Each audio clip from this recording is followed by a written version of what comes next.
लाठीचार्ज तो परसों हुआ था और जो लाठीचार्ज हुआ बिहार में वो अंग्रेज़ के ज़माने में जो हुआ करता था। अंग्रेज़ को तो हम लोगों ने देखा नहीं, लेकिन इमरजेंसी के दौरान देश में 74 में जो इमरजेंसी लागू हुआ था इंदिरा गांधी के नेतृत्व में, उस इमरजेंसी के दौरान जिस ढंग से पुलिस प्रदर्शनकारियों पर लाठी चढ़ाया करती थी, उसकी पुनरावृत्ति परसों हम लोगों ने देखा। जो प्रदर्शनकारी थे वो चोर नहीं थे, डकैत नहीं थे, लुटेरा नहीं थे, सभी के सभी लोग पॉलिटिकल वर्कर थे। उसमें पार्टी के सांसद भी थे, पार्टी के विधायक भी थे, प्रदेश अध्यक्ष भी थे, सभी लोग थे उसमें। लेकिन जिस बर्बरतापूर्वक लाठीचार्ज हुआ, मैं समझता हूँ प्रशासन की ये विफलता है और प्रशासन के द्वारा जानबूझ करके दमन करने के लिए, आंदोलन को दबाने के लिए ये घटना हुई है। उसमें आप देखिएगा कि एक विजय कुमार सिंह जो जहानाबाद के थे, भाजपा के जिला के महामंत्री थे, उनकी भी मृत्यु हुई। अब सत्ताधारी दल के लोग कहते हैं कि हार्ट अटैक से मृत्यु हुई, लेकिन नहीं। पुलिस जब खदेड़ा और लाठीचार्ज किया तो वो भागे।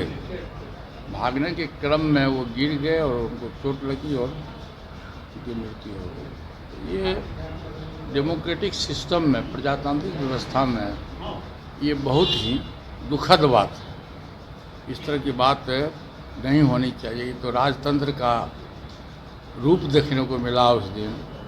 और बिहार सरकार का चाहे मुख्यमंत्री हो या डिप्टी सीएम हो, किसी ने खेद व्यक्त भी नहीं किया। तो लाठीचार्ज हुई या मृत्यु हो गई वर्कर का, उसमें बिहार सरकार ने खेद व्यक्त नहीं किया। ये सबसे बड़ी दुर्भाग्यपूर्ण स्थिति है और इसकी जितनी भी निंदा की जाए वो कम है। एनडीए घटक दलों की बैठक है 18 तारीख को, आप भी जाएंगे।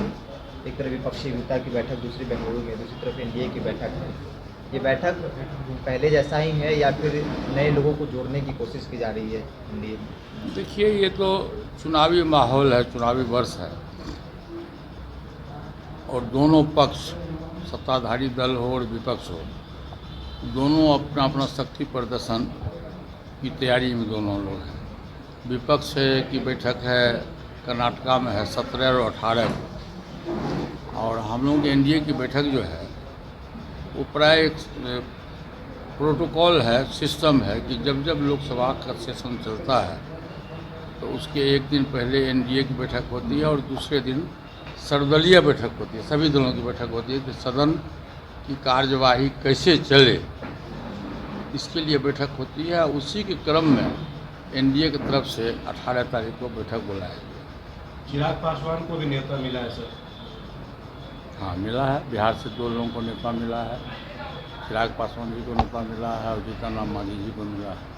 चिराग पासवान कह रहे हैं हाजीपुर से हम चुनाव लड़ेंगे लोकसभा चुनाव। हाजीपुर में चिराग पासवान का कुछ नहीं है। कह रहे हैं कि माता है पहले यार सुनो तो यार, पहले प्रश्न पूछते तो सुनने की हिम्मत रखो।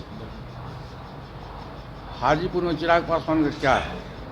चिराग पासवान सांसद 2014 में जमुई से हुए। जमुई की जनता पूछ रही है कि तुमको हमें सम्मान दिए, मेंबर ऑफ पार्लियामेंट बनाए और 9 बरस के बाद जमुई की जनता को छोड़ के तुम क्यों जा रहे हैं? जहाँ तक हाजीपुर का सवाल है तो आप पहले सुन लो यार। हमारा गठबंधन किससे है बताओ? मेरा गठबंधन किससे है? मेरा गठबंधन भाजपा से, न कि चिराग पासवान से। चिराग पासवान अभी डुअल ड्रम में है कि हमको इतना सीट मिलेगा तो हम जाएंगे, नहीं मिलेगा तो हम नहीं जाएंगे। चिराग पासवान जी अभी एनडीए के पार्ट नहीं है। चिराग पासवान जी जब 2020 में विधानसभा का चुनाव हुआ, उस दिन से चिराग पासवान जी एनडीए से अलग थलग है। आप कभी देखे हो चिराग पासवान जी को 2020 के बाद से आज तक लालू जी का विरोध करते हुए, तेजस्वी यादव का विरोध करते हुए कभी अपने देखे हुए? तो पासवान जी कहा करते थे कि रोड पर वही जानवर मरता है जो फैसला नहीं लेता है कि हम बाएं जाएं और दाहिने जाएं। गाड़ी आती है और गाड़ी उसको चीज देता है। तो कुछ न कुछ बिहार के कुछ नेताओं की स्थिति यही है अब एनडीए के चुनावी वर्ष है, चुनावी वर्ष में प्रत्येक दल चाहता है कि हम अधिक से अधिक लोगों को जोड़ें, कोई भी वोट मेरा खराब नहीं हो। उसके क्रम में चिराग पासवान जी को भी, जीतन राम मांझी जी को भी निमंत्रण दिया गया है। वो लोग बैठक में आएंगे, कोई अच्छी बात है। बैठक में आने के बाद क्या रिजल्ट होगा वो भविष्य निर्भर करे। सर, जो आपके सिटिंग सांसद है, कहा जा रहा है कि आपने एक बयान दिया है कि उसके साथ कोई कॉम्प्रोमाइज़ नहीं करेंगे, जो सिटिंग है वो मेरे पास रहेगा ही। ये गठबंधन धर्म का नियम है बाबू, सीटिंग गेटिंग होता है। किसी भी दल में आप जाइएगा, किसी भी दल में रहिएगा, तो हम हाजीपुर क्यों छोड़ेंगे जी? क्यों छोड़ेंगे हम हाजीपुर? वो क्यों आएगा हाजीपुर? हाजीपुर में उनका क्या है बताइए? वो कहते हैं मेरे पिताजी का कर्म भूमि है। तो जब उनके पिताजी जीवित थे 2019 में, उन्होंने तो चिराग को टिकट नहीं दिया हाजीपुर से। उन्होंने कहा कि चिराग मेरा बेटा जरूर है, लेकिन इस पर मुझको विश्वास नहीं है। मेरा भाई तुम हो, तो तुम हाजीपुर की जनता की सेवा 77 से कर रहे हो, तुम पर मेरा अधिकार है, तुमको हम अपना उत्तराधिकारी चुनते हैं। अब तब मैं हाजीपुर से चुनाव लड़ा था। मैं हाजीपुर से चुनाव लड़ने के पक्ष में नहीं था उसमें। मैं, आप लोग जान लीजिए, मैं उसमें बिहार सरकार में कैबिनेट मिनिस्टर था। मैंने रिफ्यूजल दिया था, लेकिन पासवान जी का आदेश था, बड़े भाई का आदेश था, मैं आदेश का पालन किया। और मैं जब हाजीपुर से चुनाव लड़ा, मैं वहाँ का सांसद हूँ, भारत सरकार का मंत्री हूँ, तो मैं किसी भी कीमत पर हाजीपुर सीट को मैं नहीं छोड़ूंगा। नित्यानंद राय से मुलाकात। अरे नित्यानंद राय जी से कहने से क्या होगा? नित्यानंद राय जी भाजपा के ऑथेंटिक मेंबर नहीं ना हैं।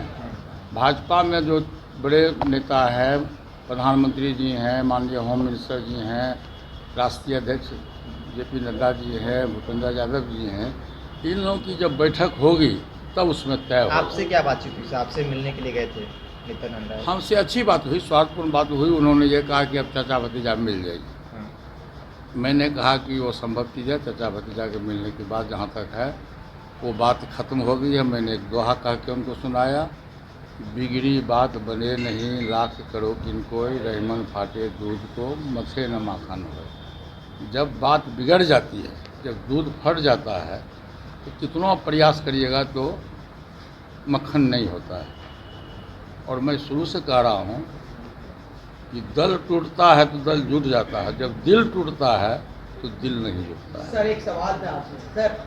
सर, एक सवाल है कि हर सांसद अपने क्षेत्र में चुनावी साल है जाके काम कर रहे हैं, लेकिन एक ऐसे सांसद है जो अपने क्षेत्र में नहीं रह के आपके क्षेत्र में आ गए हैं। वही तो मैं कह रहा हूँ कि जमुई की जनता पूछ रही है कि तुम क्यों भागे हमको छोड़ के, पीठ दिखा करके। और वो उनके लोग अब ये कह रहे हैं, चाहे वो कह रहे हैं मैं हाजीपुर ही लड़ूंगा।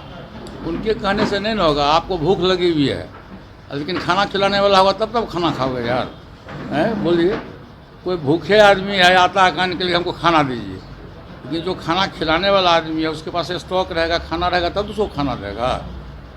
पहले उससे, आप प्रेस मीडिया के साथ ही उससे पूछिए कि आखिर क्या कारण है कि पिताजी के जीवित रहते आपको पिताजी ने जमुई का सांसद बनाने का आदेश दिया। आप जमुई के सांसद हो, 10 वर्ष से हो, कौन सी विपरीत परिस्थिति आ गई कि आप जमुई को जनता के साथ में धोखा दे करके बाहर भाग रहे हो?